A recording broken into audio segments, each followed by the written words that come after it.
സലാം പറഞ്ഞത് കേട്ട ശേഷം അതിലേക്ക് വരാം.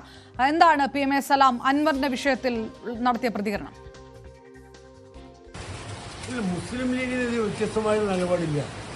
കോൺഗ്രസിനും മറ്റ് ഘടകകക്ഷികൾക്കും ഒക്കെയുള്ള നിലപാട് മാത്രമേ മുസ്ലിം ലീഗിനുള്ളൂ. UDF കൂടി ഇരുന്ന് ഈ കാര്യം ഗൗരവമായി ചർച്ച ചെയ്ത് ഒരു തീരുമാനം എടുത്തിട്ടുണ്ടല്ലോ. ആ തീരുമാനം ബഹുമാനപ്പെട്ട UDF ചെയർമാൻ അൻവറിനോട് അറിയിച്ചിട്ടുമുണ്ട്, പത്രക്കാരോട് പറഞ്ഞിട്ടുണ്ട്. ആ നിലപാടിൽ UDF ഉറച്ചു നിൽക്കുന്നു. പക്ഷെ അങ്ങനെ നിലപാട് UDF എടുത്തിട്ട് പോലും ആവശ്യമില്ലാത്ത പരാമർശങ്ങൾ അൻവർ നിരന്തരം നടത്തിക്കൊണ്ടിരിക്കുകയാണ്.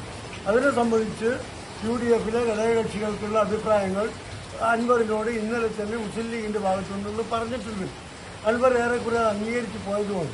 ഇപ്പോഴും അൻവർ പറയുന്നത് കുറേ കൂടി കാര്യങ്ങൾ അദ്ദേഹത്തിന് ബോധ്യമാവാനുണ്ട്. ആയിക്കോട്ടെ, കുഴപ്പമില്ല. അതിന് അദ്ദേഹം പ്രതീക്ഷിക്കുന്ന UDFിനെ തന്നെയാണ്. അതുകൊണ്ടാണ് ബഹുമാനപ്പെട്ട KC വേണുഗോപാലിനെ കാണും എന്ന് അദ്ദേഹം പറയുന്നത്. എങ്ങനെയായാലും കുഴപ്പമില്ല. നമ്മുടെ ലക്ഷ്യം ഈ ഗവൺമെൻറ്റിനെതിരായ വിധിയെഴുത്തായി നിലമ്പൂരിലെ ഉപതെരഞ്ഞെടുപ്പ് മാറണം. അതിന് സഹകരിക്കാവുന്ന എല്ലാവരുമായി സഹകരിക്കണം. പരമാവധി വോട്ടുകൾ ഏകോപിപ്പിക്കണം. ഈ വിഷയത്തിനകത്ത് ഒരാശയക്കുഴപ്പം UDFിനകത്തില്ല എന്ന് പറയുന്നു. ഇത് നേരത്തെ UDF ചെയർമാൻ തന്നെ വ്യക്തമാക്കിയതാണെന്ന് PM A സലാം പറയുന്നിടത്ത് അൻവറിന് ഇനി ഏതെങ്കിലും തരത്തിലൊരു പിന്തുണ നൽകാൻ ലീഗ് ഉദ്ദേശിക്കുന്നില്ല എന്നും കൂടി വ്യക്തമാണ്. CV അനുമോദ്, അത് ആ തരത്തിൽ തന്നെ വേണം കാണാൻ, അല്ലേ? തീർച്ചയായും ഇതുവരെ നൽകിയ പിന്തുണകളൊക്കെ തന്നെ ലീഗിൻ്റെ വലിയ സഹായം ഉണ്ടായിട്ടുണ്ടെന്ന് അൻവർ പറഞ്ഞതാണ്. ഇതുവരെ ലഭിച്ച പിന്തുണകളിൽ ഏറ്റവും വലിയ പിന്തുണ ലീഗിൻ്റെ ഭാഗത്താണ് ഉണ്ടായത്. പക്ഷേ ഈ ഒരു ഘട്ടത്തിൽ എല്ലാം പറഞ്ഞ് ധാരണയാക്കി ഈ പ്രശ്നത്തിന് സമവായത്തിൽ എത്തുമെന്നൊക്കെ കണക്കുകൂട്ടലിരിക്കുമ്പോൾ വീണ്ടും ഈ ഇത്തരത്തിൽ അനാവശ്യമായ ആവശ്യമില്ലാത്ത പരാമർശങ്ങൾ നടത്തുന്നത് എന്തിനാണെന്ന ചോദ്യം ലീഗ് ഉയർത്തുമ്പോൾ സ്വാഭാവികമായിട്ടും ഇക്കാര്യത്തിൽ ഇനി KC വേണുഗോപാലിനെ സംസാരിച്ച് തീരുമാനിക്കട്ടെ എന്ന തരത്തിലേക്ക് തന്നെയാണ് ലീഗും പോകുന്നത്. കാരണം കോൺഗ്രസിൻ്റെ ഒരു പരിധിക്കപ്പുറം വിമർശിക്കുന്നത് ലീഗിനെ സംബന്ധിച്ച് പരസ്യമായിട്ടുള്ള വിമർശനങ്ങൾ അംഗീകരിക്കാൻ കഴിയുകയില്ല എന്നുള്ള വസ്തുത തന്നെയാണ്. നേരത്തെ തന്നെ ഈ വിഷയത്തിൽ അൻവർ ഈ മുന്നണിയുടെ ഭാഗമായി നിൽക്കേണ്ടത് നിലമ്പൂരിൽ എത്രമാത്രം ആവശ്യമാണെന്ന് ലീഗിന് കൃത്യമായിട്ട് അറിയാം. അതുകൊണ്ട് തന്നെയാണ് ലീഗ് ഇക്കാര്യത്തിൽ കോൺഗ്രസിലെ പല നേതാക്കളെയും ലീഗ് കൺവിൻസ് ചെയ്തതും ലീഗ് അൻവറിന് വേണ്ടി സംസാരിച്ചതും. ഒരു പ്രശ്നമുണ്ടാകുമ്പോൾ ലീഗിൻ്റെ നേതാക്കളുടെ അടുത്തേക്കാണ് അൻവർ ഇപ്പോഴും ഓടിയെത്തുന്നത്. ആ ലീഗ് നേതാക്കൾ പോലും ഇന്നലെ രാത്രി അൻവറുമായി സംസാരിച്ച് ചില വിഷയങ്ങൾ ധാരണയാക്കി ഇന്ന് ഈ പ്രശ്നങ്ങൾക്ക് പരിഹാരം ഉണ്ടാക്കുമെന്ന ഉറപ്പ് ലഭിച്ച് അത് പ്രതീക്ഷിച്ചിരിക്കുകയാണ്.